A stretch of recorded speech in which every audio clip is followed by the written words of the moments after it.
ስንቶቻችሁ ናችሁ ለሰባት ወራት ያክል የኢትዮጵያ ዋና ከተማ ሆና ያገለገለችዋን ሀገር የምታውቁ? እነሆ ወደ ትውልድ ሀገሬ ኢሉባቦር በሰላም መጣሁ። አና ዱፉ ኢሉባቦር ፈርዲ ቦራ ጄሳንፋቹ መኮራ። ኢሉባቦር በምዕራብ ኦሮሚያ ከመዲናችን አዲስ አበባ 600 ኪሎ ሜትር ርቃ የምትገኝ ሲሆን ዋና ከተማዋ መቱ ትባላለች።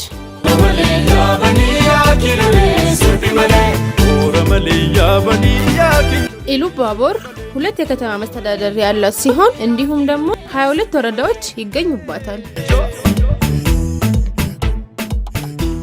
ኢሉባቦር ትልቅ የቱሪስት መዳረሻ ስትሆን በዩኔስኮ የተመዘገቡ ትላልቅ የተፈጥሮ ሀብቶችም ይገኙባታል። ልክ እንደ ያዩ ደን፣ የሶር ፏፏቴ እንዲሁም ደግሞ የተለያዩ የተፈጥሮ ሀብቶች በውስጧ ይዛለች። ለምሳሌ ያክል ቡና፣ ሻይ ቅጠል የመሳሰሉት። ኢሉባቦርን የሚያዋስኗት ጋምቤላ፣ ጅማ፣ ወለጋና ቤኒሻንጉል ጉሙዝ ናቸው። ኢሉባቦር የጀግኖች፣ የምሁሮች፣ የአርቲስቶችና የአትሌቶች እንዲሁም የታዋቂ ሰዎች መፍለቂያ ናት።